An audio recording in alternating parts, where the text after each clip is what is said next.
Video में हम बात करेंगे कि हायर सेल्फ और ईगो सेल्फ के बारे में। हायर सेल्फ और ईगो सेल्फ में क्या डिफरेंस होता है, इसी के बारे में आज हम बात करेंगे। लास्ट वीडियो में मैंने हायर सेल्फ के ऊपर वीडियो बनाया था। अगर आपने वो वीडियो नहीं देखा तो ज़रूर से देखिए। उस वीडियो से आपको काफ़ी क्लैरिटी मिल जाएगी कि हायर सेल्फ क्या होता है और हम कैसे अपने हायर सेल्फ से कनेक्ट कर सकते हैं।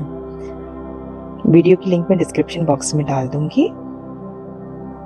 सबसे पहले हम बात करते हैं ईगो सेल्फ की। जो हमारा ईगो सेल्फ है उसे हम लोअर सेल्फ और कंडीशनल सेल्फ भी कहते हैं। हमारा ईगो सेल्फ हमारे माइंड के अलग अलग हिस्सों में रहता है। हमारे पूरे लाइफ टाइम की जो सारी मेमोरीज और एक्सपीरियंस होते हैं वो इसी स्थान पे मौजूद होते हैं। इसलिए हमारा ईगो सेल्फ पास्ट एक्सपीरियंस के फियर से ही हर डिसीजन लेता है। हमारे ईगो सेल्फ का एकमात्र उद्देश्य होता है हमें सुरक्षित रखना, कंफर्ट जोन में रखना, क्योंकि उसका मानना होता है कि वो ऐसा आपके एग्जिस्टेंस को, अस्तित्व को सुरक्षित करने के लिए कर रहा है। हमारा ईगो सेल्फ हमारे बिहेवियर के एक ही पैटर्न को बार बार दोहराता है, जिससे ये इंश्योर होता है या सुनिश्चित होता है कि कोई भी हैबिट और एडिक्शन और लत हमेशा एक्टिव रहे। हम में से बहुत सारे लोग कंप्लीटली ईगो सेल्फ से ऑपरेट करते हैं। हमें लाइफ में हमें गाइड करने के लिए हम ईगो सेल्फ पे भरोसा करते हैं। हम में से बहुत से लोग कंप्लीटली ईगो सेल्फ से ऑपरेट करते हैं। हम लाइफ में हमें गाइड करने के लिए हम ईगो सेल्फ पे ही डिपेंडेंट रहते हैं। बट हम ये भूल जाते हैं हमारा ईगो सेल्फ हमेशा सोशल कंडीशनिंग, इसके सिस्टम और उसके स्ट्रक्चर पे ही डिपेंड करता है, जहाँ हम ये नहीं चुन सकते कि हमारा लिए कि हमने एक्सपीरियंस क्या किया है। हमारा ईगो सेल्फ हमेशा doubt, manipulation, low frequency, critical analysis, इन सभी लो वाइब्रेशन फ्री एनर्जी में रहता है। हमारा ईगो सेल्फ हमेशा लो वाइब्रेशन मोड में रहता है।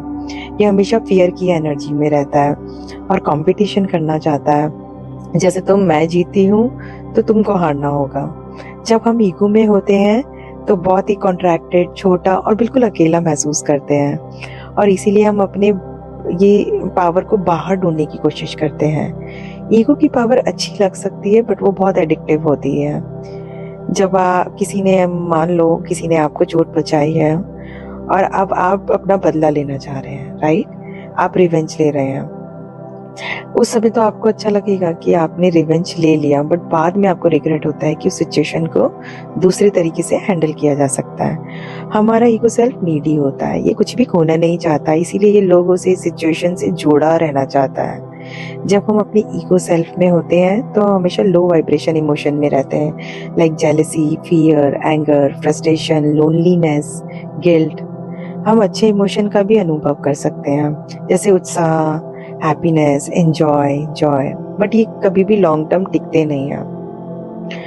तो जैसे ही ये इमोशंस चले जाते हैं तो हम हमेशा अकेलापन फील करते हैं और ईगो सेल्फ में लोनलीपन फील करते हैं। ईगो सेल्फ में उतार चढ़ाव ऐसे roller coaster of emotions feel कराता है। ईगो सेल्फ इस बात की चिंता करता है कि लोग हमारे बारे में क्या सोचते हैं, और उसी के आधार पे वो निर्णय लेता है। ये दूसरों को भी जज करता है और फिर उसी सेपरेशन, लोनलीनेस के एक्सपीरियंस को महसूस करता है। हमारे ईगो सेल्फ के द्वारा हमें आसानी से धोखा दिया जा सकता है। हम उसकी बातों में आ जाते हैं, जैसे कि वो हमें ये समझाता है रिवेंज लेना, बदला लेना सही है, दूसरों को जज करना रियलिस्टिक है, हमारा लालच सिर्फ हेल्दी डिजायर है। हमारा ईगो सेल्फ जितने भी रिजल्ट होते हैं उन सब से और आउटकम से अटैच्ड होता है, और किसी भी चीज़, जो भी सिचुएशन हमारी एक्सपेक्टेशन के अकॉर्डिंग नहीं होती है तो ये बहुत एंगर और फ्रस्ट्रेशन फील कराता है। हमारा ईगो सेल्फ हमारे दिमाग को ओवरथिंक कराता है।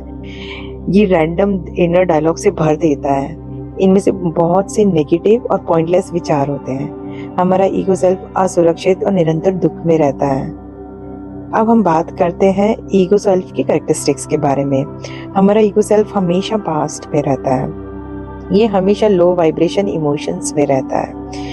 ईगो सेल्फ आपको प्रोटेक्ट करना चाहता है और सेफ रखना चाहता है। ये आपको कंफर्ट जोन में रखना चाहता है। हमारा ईगो सेल्फ हमेशा डाउट और कंफ्यूजन में रहता है।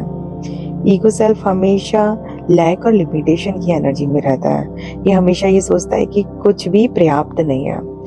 ये आपका वुंडेड पार्ट होता है। हमारा ईगो सेल्फ हमेशा 3D वर्ल्ड में रहता है और सोशल कंडीशनिंग के अनुसार चूज़ करता है। हमारा ईगो सेल्फ हमें सर्वाइवल मोड के लिए हेल्प करता है। अब हम बात करते हैं हायर सेल्फ के बारे में। हमारा हायर सेल्फ हमारा ट्रू सेल्फ होता है, हमारा ऑथेंटिक सेल्फ होता है।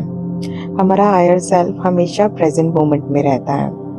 हमारा हायर सेल्फ का अस्तित्व टाइम और स्पेस की लिमिटेशन से दूर है। ये हमेशा हाई वाइब्रेशन इमोशंस में रहता है।